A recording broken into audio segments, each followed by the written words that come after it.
Hello guys, কেমন আছো সবাই? আমি তো খুব ভালো আছি। তোমাদেরকে নতুন ব্লগে নতুন একটা সকালে অনেক অনেক স্বাগত। তো তোমরা দেখতে থাকো ময়না রাজার রাসের মেলা। তো ময়না জায়গাটা আগের নাম বলি, তো তোমরা কিন্তু এই মিষ্টিগুলো আগে দেখে নাও। ওই যে গোল গোল মিষ্টিগুলোকে কি বলে বলো তো? এখানে কদমা বলে। তো আগে তোমাদেরকে বলে দিই ময়নাটা কোথায়। ময়না হচ্ছে পূর্ব মেদিনীপুর জেলা, আর ময়না থানা। তো ময়না থানার ওখানে কিন্তু আমাদের ময়না রাজা যে ছিল, তো সেই লাউসেন রাজার কিন্তু এটা গড়। তো সেই লাউসেন রাজার কিন্তু গড়ে প্রায় 1 মাস ব্যাপী হচ্ছে রাসের মেলা চলতো। তো রাসের মেলা যদি বা রাসের টাইমে হয়ে যেত, কিন্তু মেলাটা কিন্তু 1 মাস থাকতো। সেটা কালক্রমে কমে কমে অনেকটা কমে গেছে, ওই 15-20 দিনের মতো থাকে। তো পার্টিকুলার কদিন আছে বছর রাসের মেলা আমি কিন্তু সেটা তোমাদের সঙ্গে আমি বলতে পারছি না। তো প্রচুর পরিমাণে ভিড় ছিল, আমি পুরো ক্লিপ তুলতে পারছিলাম না। তো যতটা ঢুকছিলাম তাতে যেটুকু দেখাতে পেরেছি সেটুকুই তোমাদের দেখালাম। তো এই ময়না রাজার রাসের মেলার কিন্তু একটা বিশেষ মানে গুরুত্ব আছে। সেই রাসের মেলার কিন্তু প্রচুর ধরনের জিনিসপত্র পাওয়া যায়। আর এবছর তো অতিরিক্ত ধরনের মেলার মধ্যে দোকান বসেছে। তো সমস্ত রকমের দোকান তুমি পেয়ে যাবে, আর খুবই কম কম দামে কিন্তু হয়। আমি কিন্তু পুরোটা ক্লিপের মধ্যে নিতে পারিনি, কারণ প্রচুর পরিমাণে ভিড় ছিল। জামা কাপড়েরও স্টল টল ছিল, তো ওগুলো কিন্তু দেখতে গেলে তোমাদেরকে কিন্তু অন্য ব্লগের মধ্যে দেখতে হবে। তো পুরোটাই আমি তোমাদের দেখাতে পারবো না। দেখো কত রকম কসমেটিক্স, কত রকমের জিনিসপত্র সব নিয়ে কিন্তু মানুষজন বসে গেছে। এবং তার সঙ্গে সঙ্গে দেখো যে কত রকম জুয়েলারি, ইমিটেশন জুয়েলারি থেকে তারপরে বিভিন্ন রকম মেয়েদের সাজার জিনিস, বাসনপত্র, তো কি চাই কি নেই বলো, তো যেটাই চাই সেরকম ধরনের একটা মেলা। তবে তবে আগেকার মানুষ কিন্তু প্রচুর পরিমাণে মেলার মধ্যে জিনিসপত্র কিনতো। তবে আমার একটু ধারণা হয়েছিল যে এই সময় হয়তো মানুষজন অত মেলার মধ্যে জিনিস কিনছে না, কিন্তু মেলায় গিয়ে দেখলাম না না, প্রচুর মানুষই মেলার মধ্যে জিনিসপত্র কিনছে। আর যদি না কিনতো তাহলে এত তো দোকান বা বসতো কেন? তো দেখো কত কত জিনিসপত্র। তো এটা কিন্তু দুর্গা দালান। তো এখানে একটা দুর্গা পুজো হয়, তো সেটা একটু তোমাদের দেখিয়ে দিলাম।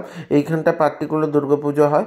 তো আমরা আবার সেই দুর্গা পুজোর স্থানটা দেখিয়ে দিলাম। এটা কিন্তু রাজার ঘরের দুর্গা পুজো নয়, কিন্তু এটা একটা মানে ময়নায় একটা দুর্গা পুজো। তো সে এটা দুর্গা দালান করা আছে এবং ওর পাশে কিন্তু দুর্গা মন্দিরও করা আছে, মানে দুর্গা মূর্তিও রাখা আছে। তো সেই মন্দিরটা খোলা ছিল না, বন্ধ ছিল, তাই দেখাতে পারিনি। তো ওটাই ওখানে দুর্গা পুজো হয়। তো ওর পাশ দিয়ে আবার চলে এসেছি। এবার দেখো কত রকমের বাসনপত্র, কাঁচের বাসনপত্র, তো সব কিছু একদম দেখো ঘরের দালান পর্যন্ত দোকান বসে গেছে। কোথাও একটু বাকি নেই, সব জায়গায় কিন্তু দোকান বসে গেছে।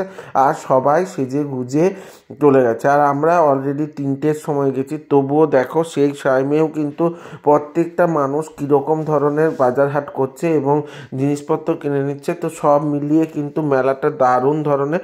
তো তোমরা কে কে এই মেলায় এসছো বলো? তো এটা হচ্ছে ময়নার একটা বিখ্যাত মিষ্টি, আর এটা রাসের সময় পাওয়া যায়। আমরা কিন্তু রাসের সময় গিয়ে এই মিষ্টি নেবই নেব।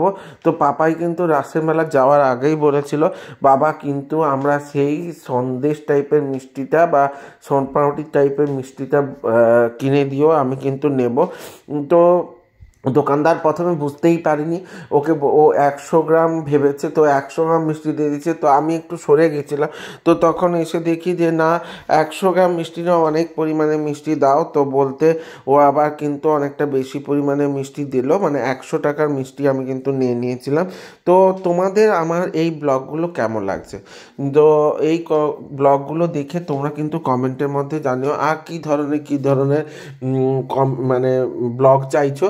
তো দেখো এই মিষ্টিটা তোমরা কে কে খেয়েছো বলো তো, আর কোথায় কোথায় এই ধরনের মিষ্টি পাওয়া যায় বলো তো? আর তোমরা এই মিষ্টিকে কি নামে চেনো? আমি তো নিজেই ঠিক করে তোমাদের নামটা বলতেই পারলাম না।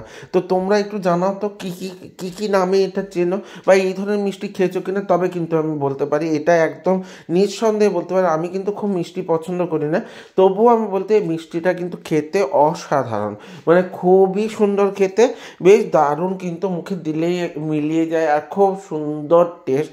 তো এই মিষ্টি না খেলে একবার খেয়ে দেখো অবশ্যই। তো সবার উদ্দেশ্যে বলছি, যদি আমার ব্লগগুলো ভালো লেগে থাকে তার লাইক কমেন্ট শেয়ার করে দিও। আর ইউটিউব থেকে যারা দেখবে তারা সাবস্ক্রাইব করে দিও এবং সাথে বেল আইকনটা ক্লিক করে দিতে ভুলে যেও না, যাতে আমার ভিডিওগুলো তোমাদের সামনে সবার প্রথমে চলে আসে। এইভাবে আমার সাথে থেকো, সঙ্গে থেকো, জুড়ে থেকো। দেখা হচ্ছে নতুন একটা ব্লগে, নতুন একটা সকালের সঙ্গে। ততক্ষণের জন্য শুভরাত্রি, টাটা।